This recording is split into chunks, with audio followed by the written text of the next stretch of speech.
Aujourd'hui, nous allons découvrir les fondements de la sécurité informatique. Que l'on travaille dans une banque, un hôpital, une entreprise ou une administration publique, la sécurité de l'information est devenue indispensable. Chaque jour, des milliers de cyberattaques tentent de voler des informations, de modifier les données ou d'interrompre des services essentiels. Et pourtant, derrière tous les mécanismes techniques, c'est-à-dire les pare-feux, les antivirus, le chiffrement ou l'intelligence artificielle, se cachent quelques principes fondamentaux que normalement tout professionnel devrait maîtriser. Et notre objectif aujourd'hui est de comprendre ces principes afin de mieux protéger notre écosystème numérique. Commençons par le modèle qui sert de référence dans le monde entier. Pendant de nombreuses années, la sécurité de l'information reposait principalement sur trois principes: la confidentialité, l'intégrité et la disponibilité. Ce modèle est appelé la triade CIA, qui est l'acronyme anglaise. Donc, confidentiality, integrity, availability. Cependant, avec la transformation numérique, le commerce électronique, le télétravail et les services en ligne, deux nouveaux principes sont devenus essentiels: l'authenticité, la non-répudiation. Ensemble, ces cinq piliers constituent aujourd'hui la base de la majorité des normes internationales, comme la norme ISO 27001, ou les NIS, ou encore les formations en cybersécurité. Parlons de la triade, la CIA. Les professionnels de la sécurité de l'information portent une responsabilité considérable, qui est de protéger les informations et les systèmes qui constituent souvent les actifs les plus précieux d'une organisation. Alors, lorsque nous abordons les objectifs de la sécurité de l'information, nous utilisons fréquemment un modèle qui est appelé la triade CIA, qui est l'acronyme anglaise, qui met en lumière les trois fonctions essentielles que la sécurité de l'information exerce dans une entreprise, qui sont la confidentialité, l'intégrité et la disponibilité. Nous allons explorer cette triade CIA et nous allons l'élargir aux 5 autres piliers de la sécurité de l'information en y ajoutant deux éléments supplémentaires qui sont l'authenticité et la non-répudiation. Parlons de la confidentialité. Elle garantit que seules les personnes autorisées ont accès à l'information et aux ressources. C'est l'aspect auquel la plupart des gens pensent spontanément lorsqu'ils évoquent la sécurité de l'information, c'est-à-dire protéger les secrets des regards indiscrets. En réalité, la confidentialité occupe souvent la majeure partie du temps des professionnels de la sécurité.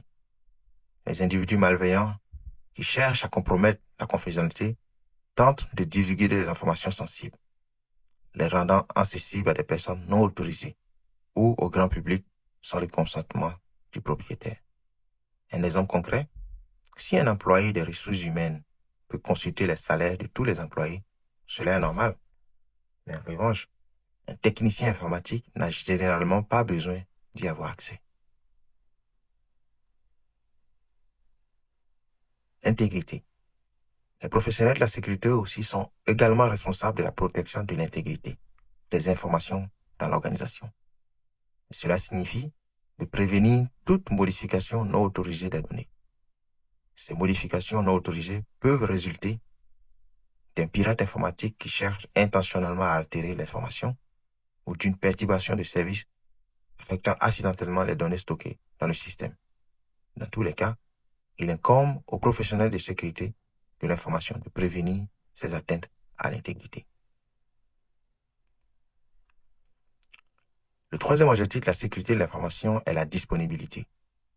En fait, cela signifie garantir que les personnes autorisées puissent accéder aux informations lorsqu'elles en ont besoin. Si les utilisateurs ne peuvent pas accéder au dossier ou au système critique de l'entreprise, ce manque de disponibilité peut avoir un impact profond sur les opérations commerciales. Les personnes malveillantes, cherchant à compromettre la disponibilité, mènent souvent des attaques par déni de service. Ces attaques tentent soit de submerger un système, soit de le faire planter, privant ainsi les utilisateurs légitimes de l'accès nécessaire. Jusqu'à présent, nous avons découvert les trois principes fondamentaux de la sécurité de l'information. On a parlé de la confidentialité, on a parlé de l'intégrité et on a vu qu'est-ce que c'était la disponibilité. Ensemble, ils forment ce qu'on a appelé la triade, le modèle de référence utilisé depuis des décennies dans le domaine de la cybersécurité. Toutefois, avec la transformation numérique, l'essor du cloud et des services en ligne et des cybermenaces de plus en plus sophistiquées, cette triade ne suffit plus à répondre à tous les enjeux actuels. Aujourd'hui, nous parlons plutôt des 5 piliers de la sécurité de l'information. Ce modèle reprend les 3 principes de la triade CIA, auxquels s'ajoutent 2 dimensions essentielles, l'authenticité et la non-répudiation. Pourquoi cette évolution? Tout simplement parce que les menaces ont changé. Les attaquants ne cherchent plus seulement à voler les données ou à rendre un système indispensable. Ils tentent également d'usurper des identités. Ils tentent à falsifier des transactions ou à nier même leur implication dans des actions malveillantes. Donc, il ne suffit donc plus de protéger les données. Une organisation doit aussi être capable de répondre à 3 questions fondamentales. Qui a réalisé cette action? Comment peut-on prouver que cette personne est bien celle qu'elle prétend être? Ou comment démontrer qu'elle ne pourra pas nier avoir effectué cette action par la suite? C'est précisément pour répondre à ces nouveaux défis que 2 piliers supplémentaires viennent compléter la triade CIA. L'authenticité va permettre de vérifier l'identité des utilisateurs et des systèmes. Et la non-répudiation, elle va garantir qu'une action ou une transaction pourra toujours être approuvée. Découvrons maintenant ces 2 piliers et voyons pourquoi ils sont devenus indispensables dans les environnements numériques modernes. L'authenticité en matière de sécurité de l'information concerne la vérification de l'authenticité des données, des transactions, des communications ou des documents. Ce pilier garantit que l'identité d'un utilisateur ou d'un système impliqué dans toute communication ou transaction est validée et confirmée. Il s'agit ici de s'assurer que les données, les messages, les documents proviennent effectivement des sources qu'ils prétendent représenter. L'authenticité est cruciale pour prévenir le vol d'identité, pour prévenir la fraude et l'accès non autorisé. Des méthodes telles que les signatures numériques, les certificats et la vérification biométrique sont couramment utilisées pour garantir l'authenticité.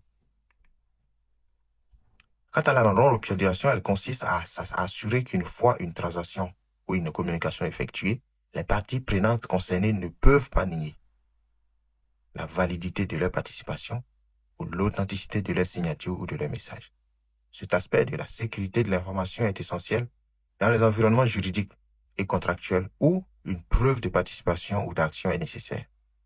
Les technologies comme les signatures numériques et les traces d'audit complètes sont généralement utilisées pour fournir des preuves d'action et prévenir le déni d'implication dans une transaction ou une communication, assurant ainsi la non-répudiation. Les 5 piliers en synthèse. Nous pouvons maintenant résumer les 5 piliers. La confidentialité protège contre les divulgations, l'intégrité protège contre les modifications, la disponibilité garantit l'accès, l'authenticité confirme les identités, la non-répudiation fournit une preuve des actions. Ces 5 piliers constituent la base de toute stratégie de cybersécurité robuste et complète. Pour conclure, retenez une idée essentielle. La cybersécurité ne consiste pas uniquement à installer des outils technologiques. Elle repose avant tout sur les principes solides qui guident toutes les décisions de sécurité. Lorsqu'une organisation protège efficacement la confidentialité, l'intégrité, la disponibilité, l'authenticité et la non-répudiation, elle réduit de façon considérable son exposition aux cybermenaces. Ces 5 piliers sont les fondements sur lesquels reposent toutes les normes reconnues comme l'ISO 27001, le NIST Cyber Security Framework ou les formations professionnelles en cybersécurité.